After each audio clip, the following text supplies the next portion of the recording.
Di Aceh, banjir yang melanda Pesangan Biren Aceh berdampak serius pada pelayanan kesehatan. RSUD Pesangan Raya membuka posko khusus penanganan korban walau masih terbatas oksigen dan listrik padam. Lalu bagaimana keadaan dari operasional layanan kesehatan di rumah sakit di sana pasca longsor dan banjir bandang? Kita akan coba diskusikan ini bersama Direktur RSUD Dr. Fauzia Biren Minar Musari. Pak Minar dengan Tifa, Assalamualaikum, selamat malam Pak. Waalaikumsalam warahmatullah. Selamat malam Pak Tifal.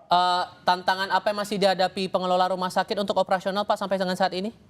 Iya, terima kasih Pak. Jadi yang pertama tantangan yang paling berat listrik mati, listrik belum stabil. Itu menjadi tantangan yang paling berat bagi kami rumah sakit karena banyak unit-unit pelayanan itu memerlukan sumber daya listrik sebagai utama. Contohnya emergensi, ICU, ICCU, juga kamar operasi. Sedangkan kapasitas genset kita tentu tidak memadai untuk 24 jam terus-menerus mengcover listrik yang padam. Alhamdulillah kita udah komunikasi dengan PLN untuk menjadi prioritas untuk kendala listrik ini. Untuk listriknya itu kemungkinan dari PLN akan memberikan suplai kira-kira bakal normal kapan Pak dijanjikannya? Beliau belum menjanjikan, tapi kita yakin tentu PLN terus berusaha untuk menjadikan listrik ini prioritas bagi kesehatan dan rumah sakit. Oke, dan untuk penanganan darurat sejauh ini berarti operasional sementara listrik masih belum mengalir sebagaimana biasanya nih, gimana operasionalnya Pak? Ya, jadi operasional kita menggunakan genset rumah sakit dengan yang paling kendala juga kesediaan dari BBM. Jadi kita menggunakan diesel. Tentu saat ini kesediaan dari solar ini sangat langka, tapi alhamdulillah sampai saat ini masih bisa kita cukupi. Dan sampai dengan saat ini ada pasien daruratkah yang harus ditangani? Kalaupun ada, berapa banyak Pak untuk sekarang kondisinya? Oh iya, jadi sejak hari Jumat kita udah melakukan semua operasi emergensi. Jadi setiap pasien emergensi sudah kita tangani yang memerlukan tindakan operasi.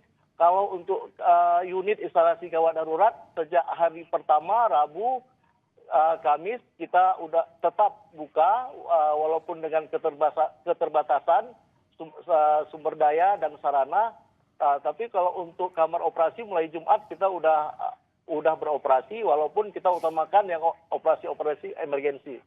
Tapi dari pasien-pasien ini ada yang dirujuk sampai ke rumah sakit luar daerah tidak Pak? Sampai saat ini belum ada yang kita rujuk. Semua bisa kita tangani di Rumah Sakit Dr. Fauzia. Oke, kalaupun bisa ditangani untuk stok obat-obatan, keperluan sanitasi di rumah sakit masih memadai atau tidak Pak? Iya, jadi kita manajemen berusaha untuk menyediakan obat-obatan dari berbagai sumber. Untuk saat ini masih mencukupi, tapi mudah-mudahan ke depan apabila tidak ada kendala transportasi kita tetap bisa atasi. Untuk tenaga kesehatan di sana Pak, memadaikah dengan kondisi yang serba darurat seperti sekarang ini? Jadi terdapat 131 orang tenaga kesehatan kita yang berdampak langsung yang sampai saat ini belum bisa untuk masuk kerja. Tapi untuk pelayanan kita berusaha menutupi dari tenaga-tenaga kesehatan yang bisa hadir. Jadi mengakali operasional untuk tenaga medisnya ini bakal gimana Pak? Jadi kita udah mendata dari semua unit pelayanan. Itu semuanya harus jalan. Alhamdulillah semua jalan. Walaupun tenaga kesehatannya ada yang belum bisa hadir, pelayanan tetap jalan, ditutupi oleh tenaga-tenaga yang tidak berdampak langsung atau berdampak ringan, sehingga pelayanan kepada masyarakat tetap jalan. Secara umum 90% dari pelayanan kita udah berjalan, Pak. Untuk kebutuhan mendesak ini sudahkah ada komunikasi antara pihak rumah sakit dengan dinas kesehatan setempat atau mungkin levelnya lebih tinggi ke dinas kesehatan provinsi untuk kebutuhan ini kira-kira bisa terpenuhi kapan dan sokongannya bagaimana gitu Pak? Oh ya, yang pertama tentu kita selalu berkomunikasi dengan Bapak Bupati sebagai pimpinan daerah yang terus mendorong kami untuk melakukan pelayanan kepada masyarakat yang nggak boleh berhenti. Alhamdulillah sampai saat ini dukungan dari pemerintah Kabupaten Biren sangat kuat dan itu menjadi motivasi bagi kami untuk memberikan pelayanan kepada masyarakat.